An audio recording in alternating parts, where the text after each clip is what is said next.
मौसम की तब्दीली के साथ ही शहरियों ने लंडा बाजारों का रुख कर लिया। लंडा बाजारों में वैरायटी तो मौजूद है, लेकिन महंगाई ने इस्तेमाल शुदा कपड़े भी आम आदमी की पहुंच से दूर कर दिए। इस्लामाबाद से फौजिया अली की रिपोर्ट देखिए। सर्दी आते ही लंडा बाजारों की रौनकें बहाल हो गईं। गरम, मयारी और सस्ते मलबूसात यहाँ की पहचान है, तो गरीब और मुतवसत तबके का आसरा भी। 300 नए कपड़ों की बढ़ती कीमतों की वजह से गरीब ही नहीं, अब अमीर भी यहाँ का रुख करते हैं।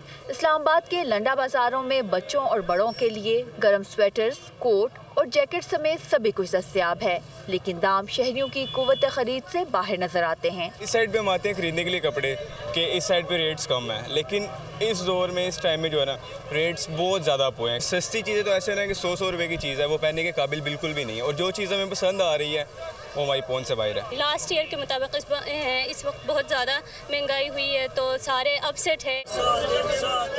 दुकानदार कहते हैं कि दरामदी कपड़ों पर 20% कस्टम ड्यूटी और 17% सेल्स टैक्स ने लंडा बाजार भी महंगा कर दिया। इस वक्त 100 किलो की गांठ की कीमत 12,000 से बढ़कर 17,000 रुपए तक जा पहुंची है।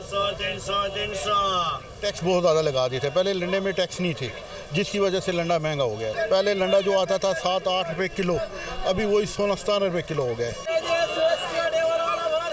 इदारा शुमारियात के मुताबिक मुल्क में महंगाई और गुर्बत के बायस इस्तेमाल शुदा कपड़ों की दरामद में गुज़श्ता सालों की निस्बत नुमाया इजाफा हुआ है। माली साल 2021-22 के पहले 2 माह के दौरान पुराने कपड़ों की दरामद 1,86,299 मेट्रिक टन रही, जो गुज़श्ता साल की इसी अरसे के मुकाबले में 283% ज्यादा है।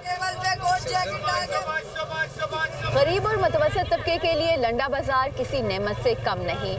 तमाम शहरियों को कहना है कि आसमान को छूती कीमतों के बायस अब इस्तेमाल शुदा कपड़े खरीदना भी मुश्किल हो गया है। कैमरामैन शाहिन गर्देजी के साथ फौजिया अली, दुनिया न्यूज़, इस्लामाबाद।